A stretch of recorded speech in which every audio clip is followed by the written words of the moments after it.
A loaded show coming up on Philadelphia 76ers now. Does Damian Lillard want to be a Sixer? According to Chris Haynes, James Harden most likely going to decline his player option. Daryl Morey during his press conference today saying that he wants James Harden back. Surprise, surprise. His love for him continues. And Joel Embiid, Daryl Morey confirmed in that same interview today, is unhappy with the firing of Doc Rivers. Before we dive into all of that, though, make sure you subscribe to the channel. You see the figures here to my right. Sixers offseason, going to be a massive one for this organization moving forward. We have you covered every step of the way, and we're 745 people away from 10,000 subscribers. If you're coming across the show for the first time, this is what we offer you here. Do you want year-round Sixers coverage? Sixers news, rumors, and analysis, free agency and draft coverage, watch parties and live shows. Our watch parties for this series against the Celtics were awesome. Then subscribe, by locking us in and hitting that sub button down below. All right, let's get it started. Let's begin with Damian Lillard here. On Twitter, tweeted out that he loves the Philadelphia 76ers roster. Does that mean that Dame wants to come to the city of brotherly love and team up with Joel Embiid? Now, originally, he had tweeted about that Embiid interview after that Celtics loss when Embiid had said, "It can't just be me and James. We need help." And he was like, what? Somebody actually sent him the full quote because Embiid kind of got done dirty a little bit in the social media world that we're living in because somebody took a snippet of that, and it actually sounded worse than it actually was, although Embiid, for him to be laughing during that press conference was just unbelievable. And the lack of effort in that game was disgusting. But either way, Dame then quote tweeted that response and said, "I saw the full interview, and I love Embiid. I also love their roster. Did I miss on that point, or did you?" Basketball talk, not personal. Damian Lillard to the Sixers, certainly fascinating. I'll explain why I don't think it makes sense coming up around the corner. But from Chris Haynes, he had said that the Blazers might be looking to trade their third overall pick to build around Dame. Now let's talk about the player here, because a lot of people think that he's old, he's aging, that he is entering the last couple of holes for a golf course reference of his NBA career. This past year, All-NBA caliber player, and actually averaged the most points per game of his future Hall of Fame career. Played in 58 of them after an injury-plagued 2021-2022, 32 points per game, 46% shooting, 37% from three. He is 32 years old. That does force you to hit pause, but is a pretty good assist man on top of just having an offensive workload that I think is more translatable to NBA playoff success as compared to James Harden. And I know that Damian Lillard would not crater and crack under the pressure in Boston for a Game 7, because how many times have we seen Dame go on Dame time and serve a gut punch to the opponent where he's able to hit a couple of really clutch buckets where he can pull up from 35 feet without any hesitations, whereas James Harden is sitting around that three-point arc and he's like, should I shoot it or not? If I miss, I'm really going to worry about my confidence. Dame, unlike Harden, is a big game superstar. And if the Sixers want to go all in on winning an NBA championship, the timeline of Lillard would make sense over the next couple of years. But then after that, your roster would be extremely barren. What's also pretty concerning is the Damian Lillard contract. In the NBA, base salary is the same as the cap hit. He is very, very expensive. And for a smaller-ish guard at 32 years old, what is he going to look like in his mid to late 30s when he is making $63.2 million? That will gut your roster. I understand that the NBA salary cap will continue to increase as the business nature of the NBA expands, but 45.5, 48.7, 58.5, 63.2. That is a lofty contract for an older player who, like I said, did have elite level production last year, and I do think would be a good scheme fit and system fit around Joel Embiid because he's a three-level scorer, and maybe it honestly makes the job for Embiid a little bit easier when sometimes things in the playoffs look so hard for him like it did in Game 6 and Game 7 because he continues to get double-teamed. With Damian Lillard on the floor, not a lot of double teams are coming Joel Embiid's way. Here's what Chris Haynes had to say about that aforementioned third overall pick. Portland Trailblazers finished the 2022-23 season with the 5th worst record. They moved up in the NBA draft lottery to land number 3 of the draft. Portland, though, in an effort to continue building a contending roster around its star, and Damian Lillard, is expected to make the pick available for a trade. So that's somewhat interesting here for a couple of reasons.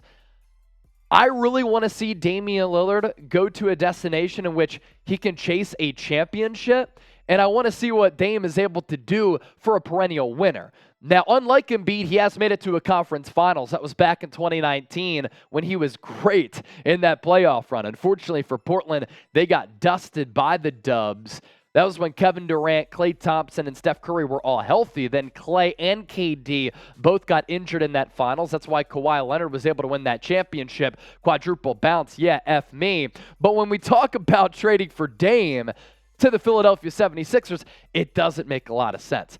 This is why the Philadelphia 76ers trading for Damian Lillard doesn't make a lot of sense. The Sixers' only true asset on this roster is Tyrese Maxey. And Daryl Morey, during his press conference, had said, "We believe that Maxey can be one of the best players in the NBA. And in order to bring in Damian Lillard, you're going to have to give the Portland Trailblazers a lot more than just Tyrese Maxey. You have to give them a lot of draft picks and potentially another player as well." Now, Tobias Harris is somewhat intriguing because I do believe on a mediocre team, he can be a walking 20 points per game guy who shoots 45% from the floor and 40% from 3, but the Sixers have no future draft assets. The dream of Damian Lillard sounds good, it's just not realistic. And I do love Tyrese Maxey. I'm with Daryl Morey in his basketball evaluation of Maxey.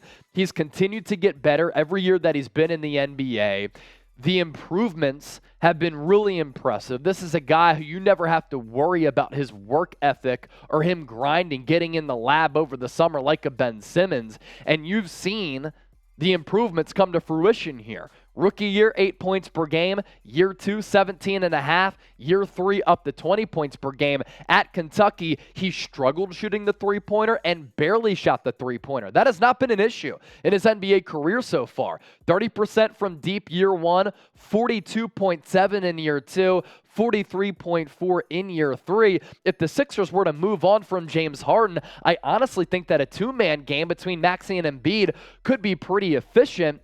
And I think that Maxey can develop into a pretty solid point guard because the assist numbers haven't necessarily been there, but he's one of the only players on this roster that actually can break down the defense with that dribble drive, but be a 3-level scorer. And unlike James Harden, what did I see from Maxey against the Celtics?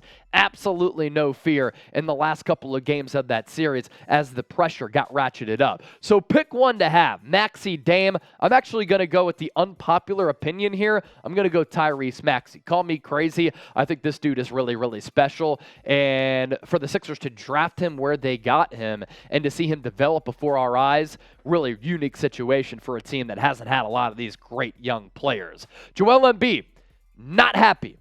Daryl Morey confirming that. So Stephen A. Smith said on NBA Countdown prior to Game 1 of the Western Conference Finals between the Lakers and the Nuggets, great game, by the way, and a great series. The Joker was phenomenal, and I was wrong. He's better than Embiid right now. I have to say it. Look, I got to be honest here on the show. You can rip me for it, but did you watch the Joker last night and what he's been able to do throughout the playoffs? He has 6 triple-doubles in this playoff run alone. But anyway, Daryl Morey during that press conference saying that, yeah, Embiid was not happy when we fired Doc Rivers. I thought it was a little bit weird that Morey didn't consult with Joel Embiid, but Morey did say in that press conference, I thought we needed to make a change. I presented that to ownership, and they gave me the go-ahead to move on from Doc Rivers, which is the right move, let's be frank. Here's what Stephen A. Smith said about JoJo, though. Joel Embiid was not happy Doc Rivers got fired. I'm not guessing, I'm telling you. Now, you might say, Stephen A. Smith, he's just a talking head. Well, when Allen Iverson was playing for this team, Stephen A. Smith was writing for the Philadelphia Inquirer. He does have a lot of sources around this organization and in this city, so I actually put some stock into what he said there. The question now becomes, for this next coach that comes in, and I'm continuing to give you some takeaways from that Morey press conference, Daryl Morey did say that Embiid, Harden, if he's here, and the players aren't going to handpick a coach. But the coach that does come in here, we want somebody who has leadership, who understands the tactical aspect of basketball, who has a good relationship with players. And that coach who does come here, he's going to look at this roster, and his fit has to make sense with the roster fit. The big question with this next coach, can he get a little bit more out of Joel Embiid? And what Daryl did say today is true. Every year that he's been here over the last 3 years, and keep in mind, he did not hire Doc Rivers. That was Elton Brand who hired him. Then they hired Morey after that. Embiid has gotten better each year over the last 3. He even said after that Celtics loss, I can improve my ball handling. I turned the basketball over a little bit too much. He used to get really flustered from those double teams. He's a little bit better now. But can the next coach get a little bit more out of Joel Embiid to push him to that level of greatness where he can become an NBA champion and not just an MVP? Morey did say, as far as the coaching search goes, that the process will not be a fast one. They are going to take their time. And as Adrian Wojnarowski had reported, the early candidates so far, Sam Cassell, Mike D'Antoni, Nick Nurse, Monty Williams, some of the names being mentioned, Frank Vogel in the mix as well. I thought it was very, very interesting that the betting odds have J.J. Redick as the odds-on favorite. But with what Morey said, he didn't say that experience or the lack thereof is going to decide who we hire. He did say, though, like, experience is somewhat important because we have a championship-level roster. Before we get to Harden, who do you want to be the next Sixers head coach? Had to share some information on that front. Just drop me a name down below. I wish it would be Jay Wright, but it's not going to happen. Ty Lue would be a dream. I kind of like Sam Cassell, honestly. I like Nick Nurse, maybe Monty Williams, but he's kind of had some playoff choke jobs as well. Let's round out with this. As for the latest on James Harden, Chris Haynes. Harden plans to reject his player option. Feels like a really long time ago, last free agency period in which Harden took a discount, but this is what Haynes had to say. 76ers star James Harden intends to decline his $35.5 million player option to become an unrestricted free agent this summer in order to secure a long-term deal. League sources tell Bleacher Report. Harden, at 33 years old, took a sizable pay cut last offseason to help the Sixers build the roster out. The guard will now be seeking a 4-year contract. He also did add that while the Houston Rockets have been talked about as a destination for the beard, he does want to go somewhere that gives him the opportunity to potentially win that first NBA championship. Daryl Morey also did add that we'd like to bring James Harden back. He did say if we don't, we do have plans elsewhere, and we're going to have to get creative. Unfortunately for Philadelphia and for Joel Embiid, not a good free agency crop, and they don't have a lot of trade assets. So that's a problem for this organization heading into this pivotal offseason. Harden in Philadelphia, year and a half, 2021, 2022. A little bit disappointing. Playoff flameout. Another playoff flameout this year. Yes, he did win the Sixers game 1 and 4. I give him credit for that, but you got to be better in games 5, 6, and 7. You just have to be. 21 points per game in both of the regular seasons that he played for the Sixers. The shooting numbers, a little bit better this past year as compared to 21-22, but the playoff stats, that's a little bit of a problem. You see the field goal percentage down. The three-point numbers, at least from last year or this past year, down. His game just not as efficient in the playoffs because it's predicated on getting to the line, getting some contact, and finesse play. And when the game becomes a little bit more physical, James Harden not as effective. Do you want him back? I'm good. The only thing is, who do you replace him with? That's a little bit of an issue. B for back, L for leave. Let us know. Don't forget to subscribe. Join that conversation down in the comments section.